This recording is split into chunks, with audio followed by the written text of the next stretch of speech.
Hello students, welcome back again your economics station unlock economics. ठीक है, तो हम लोगों ने दिवाली खत्म होने के बाद वीडियोस डालनी चालू कर दी है। पिछली क्लास में हम लोगों ने फॉरेन एक्सचेंज रेट का पार्ट 1 करा था। आज हम पार्ट 2 करेंगे। ठीक है बच्चों, तो चैनल को सब्सक्राइब जरूर करना, बेल आइकन जरूर दबाना। ठीक है बाबू, है ना? तो आशा करता हूं आप लोग ठीक होगे। आप बता दो आप लोग कैसे हो, है ना? तो मैं तो देखो ठीक हूं, बहुत बढ़िया तो नहीं कह सकता, लेकिन ठीक हूं, आपके सामने हूं जैसा भी हूं।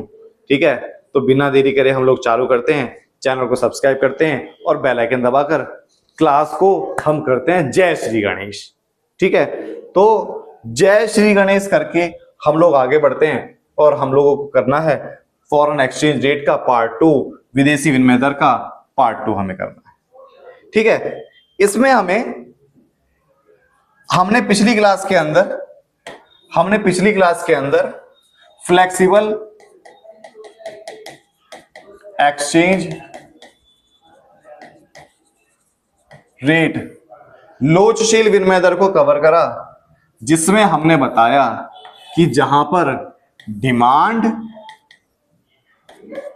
और जहां पर सप्लाई आपस में एक दूसरे को काटते हैं, उस पॉइंट पर जो डिसाइड होता है उसे बोलते हैं इक्विलिब्रियम, जहां पर काटते हैं, और वहीं इक्विलिब्रियम एक्सचेंज रेट डिसाइड होता है। यह हमने करा था पिछली क्लास के अंदर।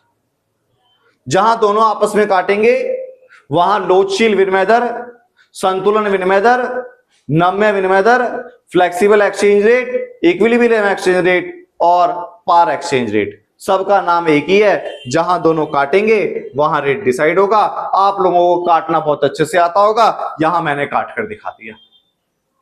क्या काटेंगे? तो डिमांड और सप्लाई को काटेंगे। मैं उस चीज की नहीं कह रहा हूं जो तुम लोग काटते हो आजकल। ठीक है, तो ये दोनों आपस में जहां काटेंगे वहां रेट का क्या होगा? डिसाइड होगा। ठीक है, लेकिन हमारा आज का क्वेश्चन आता है, what effect on exchange rate when increase in demand of foreign exchange। मतलब विदेशी विनिमय की मांग में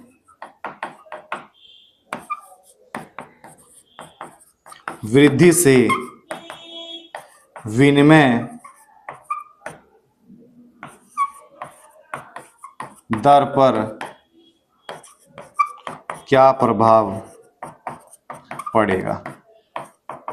ठीक है, क्वेश्चन पेपर में बहुत बार आया हुआ एग्जाम में कि अगर फॉरेन एक्सचेंज की डिमांड में इंक्रीमेंट हो जाए तो रेट पर क्या फर्क पड़ेगा, या अगला क्वेश्चन जो अभी करवाएंगे, डिमांड में कमी आ जाए तो रेट पर क्या प्रभाव पड़ेगा। ये पेपर बहुत बार आया हुआ है। ठीक है, अगर एग्जाम्पल के तौर पर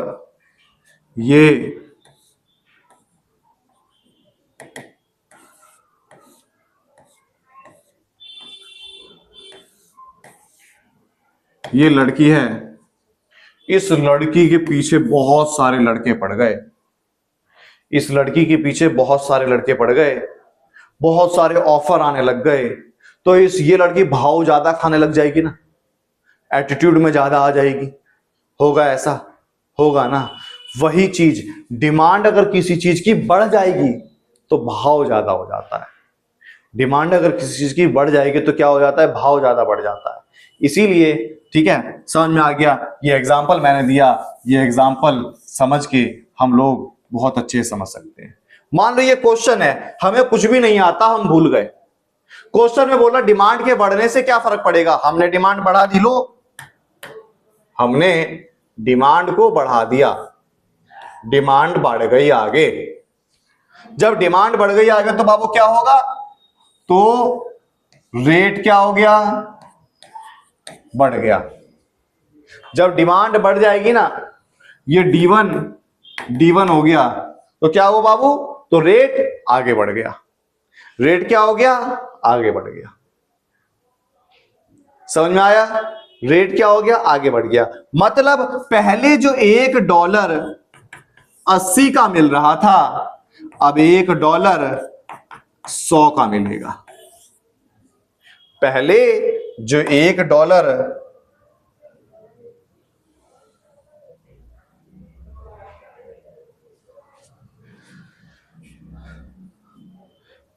$1 हमें 80 का मिल रहा था, अब $1 क्या हो जाएगा। तो मतलब जब डिमांड बढ़ जाएगी तो फॉरेन एक्सचेंज रेट क्या हो जाएगा, बढ़ जाएगा। व्हेन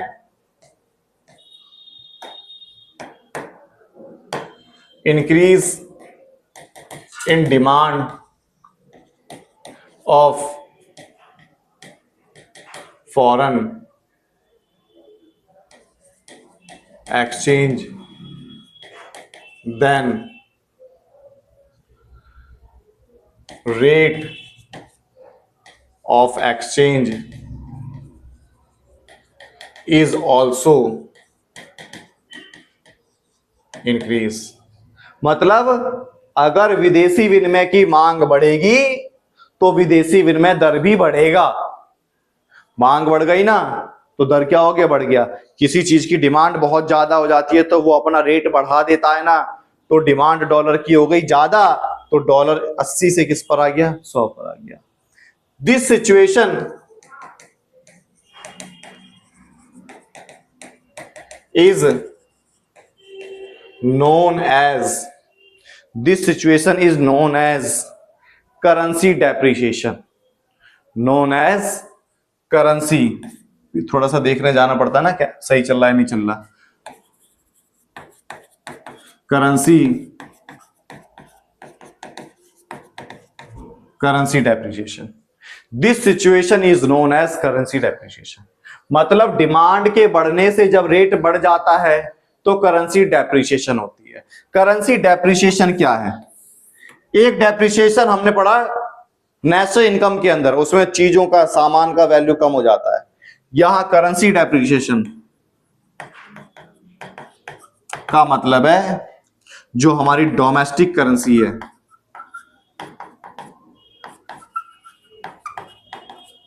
वो क्या हो जाएगी, कमजोर पड़ जाएगी। ठीक है, मतलब वीक पड़ जाएगी। We need more money. ठीक है, हमें ज्यादा रुपयों की आवश्यकता पड़ेगी फॉरेन करेंसी को खरीदने के लिए, फॉर परचेज फॉरेन करेंसी।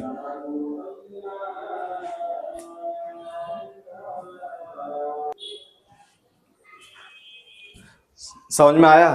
तो मतलब हमें फॉरेन करेंसी को परचेज करने के लिए ज्यादा रुपयों की आवश्यकता पड़ेगी। जब हमें ज्यादा रुपयों की आवश्यकता पड़ती है, जैसे मान लो भारत है, ये USA है,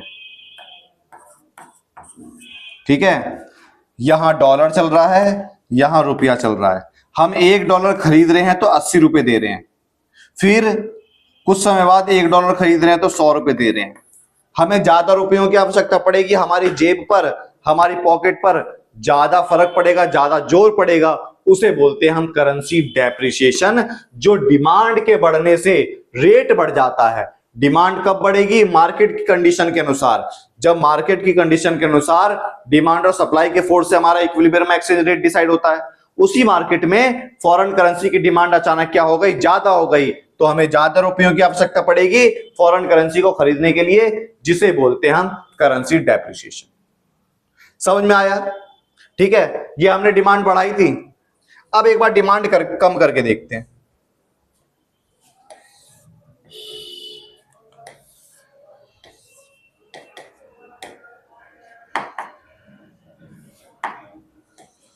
ये सप्लाई कर्व, ये डिमांड कर्व, सबको पता है जहां आपस में एक दूसरे को काटेंगे वहां रेट डिसाइड होगा। क्वेश्चन में बोला कि डिमांड अगर कम हो जाए तो इक्विलिब्रियम पर क्या इफेक्ट पड़ेगा, रेट पर क्या इफेक्ट पड़ेगा, तो रेट इफेक्ट क्या पड़ेगा, ठीक है। डिमांड कम कर दी हमने, हमें याद ही नहीं है क्वेश्चन, हम लोगों ने डिमांड क्या कर दी, कम कर दी, डिमांड नीचे आ गई, और जब डिमांड नीचे आ जाती है तो ये देखो रेट क्या हो गया, कम हो गया, रेट क्या हो गया, कम हो गया। मार्केट में जब फॉरेन करेंसी की डिमांड कम हो जाती है, जब मार्केट में फॉरेन करेंसी की डिमांड क्या हो जाती है, कम हो जाती है, तो उस समय $1 अगर 80 का बिक रहा था तो अब $1 60 का बिकेगा, $1 क्या हो जाएगा, 60 का बिकेगा। मतलब जब डिमांड कम होगी तो रेट भी कम हो जाता है, रेट भी क्या हो जाता है, कम हो जाता है। हमें वी नीड लेस मनी, कम रुपयों की आवश्यकता पड़ेगी फॉर परचेज फॉरेन करेंसी, हमें कम रुपयों की आवश्यकता पड़ेगी, और इस कंडीशन को, this situation is known as currency appreciation. मतलब